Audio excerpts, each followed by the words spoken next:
வணக்கம் நண்பர்களே, இது உங்கள் வீரோ பழனிசாமி. நம்ம யூபிஎஸ்சி சிவில் சர்வீஸ் அது மாதிரி போட்டித் தேர்வுகள் நிறைய விஷயங்கள் பேசிகிட்டு இருக்கோம். இன்றைக்கி முக்கியமாக நம்ம எதுக்கு பேசுகிறோம் அப்படின்னா 2 நாள் ஜஸ்ட் 48 hours இப்போ நான் பேசிகிட்டு இருக்கோம். அதே மாதிரி இந்த வீடியோ அப்லோட் ஆக இந்த டைமில் பார்த்தீங்கன்னா 48 hours எக்ஸாம் எழுதிக்கிட்டு இருப்பாங்க மாணவர்கள்.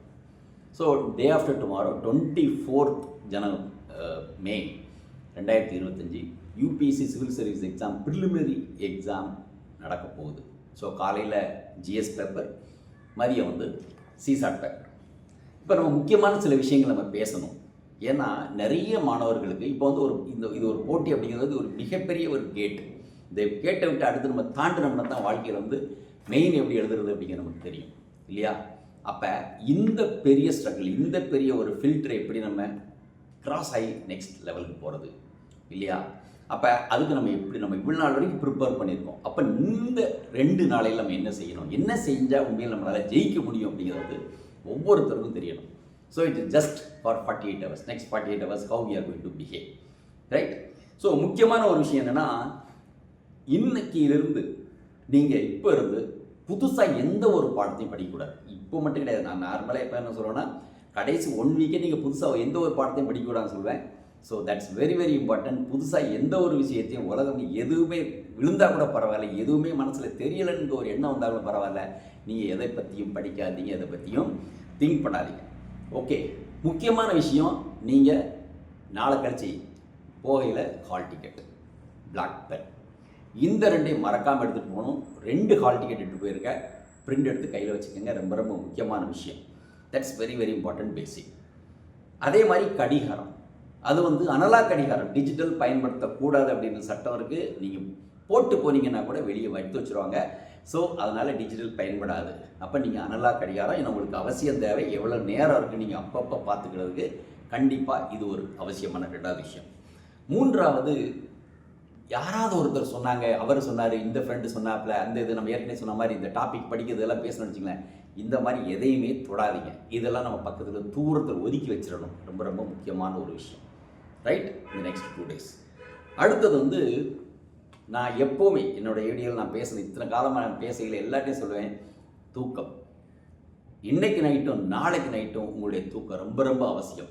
அதை விட இன்றைக்கி கூட நீங்கள் தூங்காமல் இருக்கலாம், பிரச்சனை இல்லை. ஆனால் நாளை இரவு நீங்கள் கரெக்டாக ஒரு 8 மணி நேரம் தூங்கலைன்னா லைஃப்பில் மிகப்பெரிய சோதனையாக இருக்கும். ஏன்னா உங்களுக்கு காலையில் பிரெயின் ஒர்க் ஆகாது.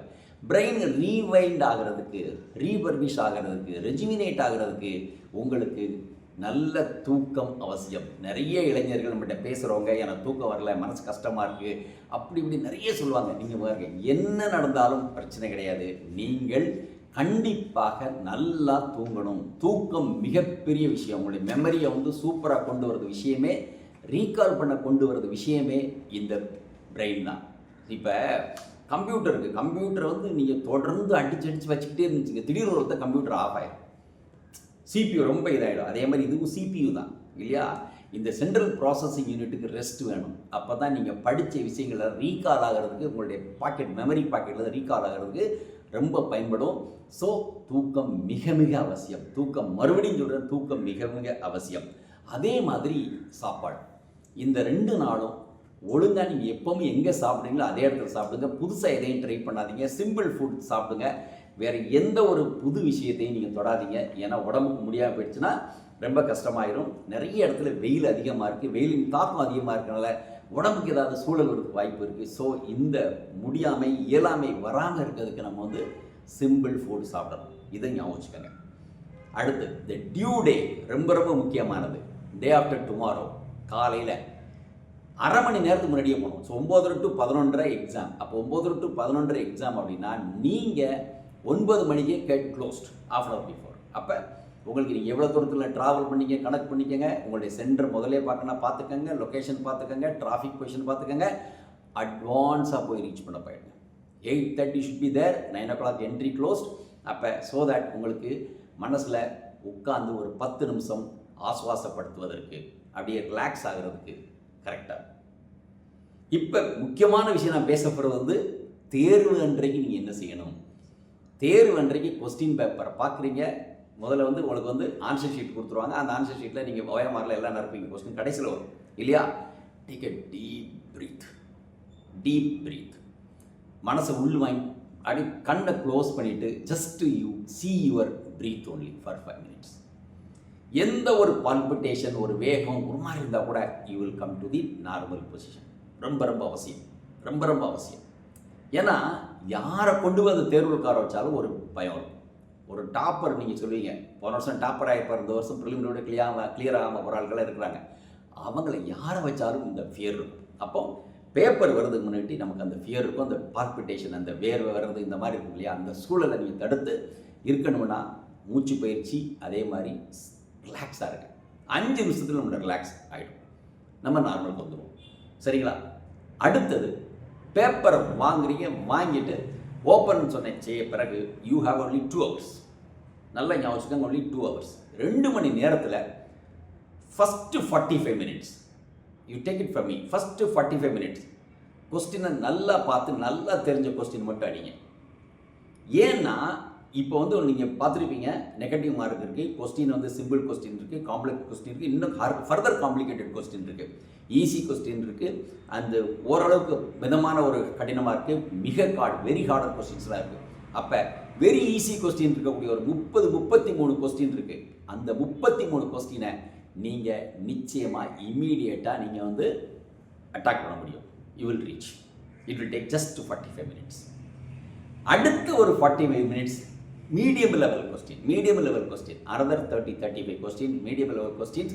கொஞ்சம் ரிஸ்க் எடுக்கணும், நல்லா பார்த்துங்க, கொஞ்சம் ரிஸ்க் எடுக்கணும். First 35 question you are finished because you are sure 100%.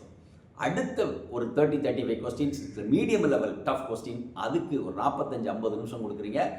அதை நீங்கள் ஓரளவுக்கு முடிக்கிறீங்க. நீ will not be able to really do 100%, but ஓரளவுக்கு ஒரு 33 கேள்வி, ஒரு 25 கேள்வி, 24 கேள்வி அடித்தால் ரைட்டு. அடுத்து வரக்கூடிய ஒரு 45 minutes, லைக் ஒரு மொத்தம் 120ல் அடுத்து ஒரு 60 minutes, இல்லை 45, அடுத்து 45, 90 ஆச்சு, அடுத்து ஒரு 30 minutes தான் இருக்குது இல்லையா 2 ஹவர்ஸில். அப்போ அடுத்த 30ல் எங்கெல்லாம் கால்குலேட்டட் ரிஸ்க் எடுக்க முடியும், நல்லா பார்த்துக்கோங்க, கால்குலேட்டட் ரிஸ்க் எடுக்க முடியுமோ அந்த கேள்விகளை மட்டும் போய் பாருங்கள். இன்னொரு விஷயம், மிஸ்டேக் பண்ணிடக்கூடாது. இப்போ நம்ம வந்து 1வது கேள்வி ஆன்சர் பண்ணுறோம், 1வது கேள்வி ஆன்சர் பண்ணால் சி வருது, சி ஆன்சர் பண்ண அப்புறம் 4க்கு போவோம், 4ல் டி வருது, அப்புறம் 7க்கு போவோம், ஏ வருது. அப்போ மென்டல் மிஸ்டேக், நிறைய மாணவர்கள் செய்யக்கூடிய மிஸ்டேக் மென்டல் மிஸ்டேக் வரவே கூடாது. நீங்கள் அதுக்கு தான் ப்ராக்டிஸ் மேக்ஸ் பெர்ஃபெக்ஷன் நம்ம பல வீடியோவில் பேசியிருக்கோம்.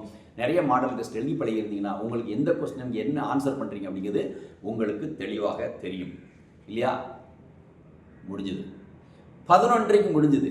11:30 முடிஞ்சதுக்கப்புறம் 11 to 2:30 3 மணி நேரம் ஃபார் காட் ஃபார் சேக்கர் உங்களுடைய கேள்வியை பார்த்து டிஸ்கஸ் பண்ணுறது, என்ன பதில் எழுதிங்கன்னு டிஸ்கஸ் பண்ணுறது, யார்கிட்ட பேசுகிறது, ஃப்ரெண்டுகிட்ட பேசுகிறது, டிஸ்கஸ் பண்ணுறது எதுவுமே இருக்கக்கூடாது. It will kill you. என்ன பிரச்சனைனா, ஒரு சின்ன கேள்வி, தெரியாத கேள்வியோ தெரிஞ்ச கேள்வியோ நீ தப்பாக ஆன்சர் பண்ணி ரைட்டாக ஆன்சர் பண்ணிட்டீங்க, அது என்ன ரிசல்ட்டாக இருந்தாலும் சரி முடிஞ்சு போச்சு. அதை நீங்கள் டிஸ்கஸ் பண்ணிங்கன்னா கண்டிப்பாக உங்களுக்கு ஒரு செட்பேக் இருக்குது. என்ன செட்பேக் இருக்குன்னா, நீங்கள் தப்பாக எழுதிட்டீங்கன்னு தெரிஞ்சுன்னா அடுத்த சிசாட் எக்ஸாம் எழுத போகிறீங்களா 2:30 மணிக்கு, அதை மிகவும் பாதிக்கும். ஸோ கண்டிப்பாக ஆன்சர் என்ன கீ பார்க்குற வேலையை விட்டுறணும், மறந்த தூக்கி வச்சிடணும். Okay, take simple rest. எந்த 3 மணி நேரத்தில் 2 மணி நேரத்தில் படிக்கணும் அவசியம் கிடையாது. சிம்பிள் ஃபுட் கொண்டு போகிறீங்க அல்லது வெளியே சாப்பிட்றீங்கன்னா சிம்பிள் ஃபுட் தான், அல்லது ஈவன் லைட் ஃபுட் எடுத்துக்கங்க.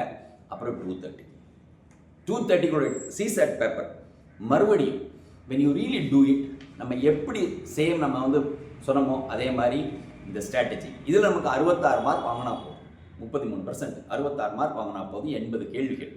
அப்போ இந்த ஸ்ட்ராட்டஜி எப்படி இருக்கும்னா, உங்களுக்கு எங்கெங்கெல்லாம் ஸ்ட்ரென்த் இருக்குது, suppose you are mathematically very strong அப்படின்னு வச்சுங்க. So fast and study, that is fast and accuracy, quick and accuracy இருக்கும்னா, இப்போ இன்ஜினியரிங் பேக்ரவுண்டில் இருக்கீங்க அப்படின்னா நீங்கள் அந்த கேள்வியாக பார்த்து முதல்ல ஒர்க் பண்ணுங்கள். இல்லை நீங்கள் இங்கிலீஷில் சூப்பராக நீங்கள் வந்து காம்ப்ரிஹென்ஷன் அருமையாக பண்ணுவீங்க அப்படின்னா காம்ப்ரிஹென்ஷனை முதல்ல பண்ணுங்கள். எது உங்களுக்கு சரியாக வருமோ அந்த விஷயத்தை முதல்ல செய்யுங்க. அதுக்கப்புறம் கஷ்டமான விஷயத்தை 2வது எடுங்க. That is very very important. அதே மாதிரி மேத்ஸில் வந்து ட்ரிக் இருக்கும். இந்த ட்ரிக்கை புரிஞ்சுக்கணும். இப்போ நார்மலாக ஒரு மேத்ஸ் படித்து நிறைய ஒர்க் அவுட் பண்ணவங்களுக்கு அந்த ட்ரிக்கு தெரிஞ்சிடும். ஆனால் ஒரு சாதாரண ஒரு ஸ்டூடெண்ட்டு ஒரு 2 ஆன்சர் ஒன்று போல் இருக்கிற மாதிரி இருக்கும் சிசாட்டில். அப்படி தான் எப்போவுமே இது பண்ணி வச்சுருப்பாங்க.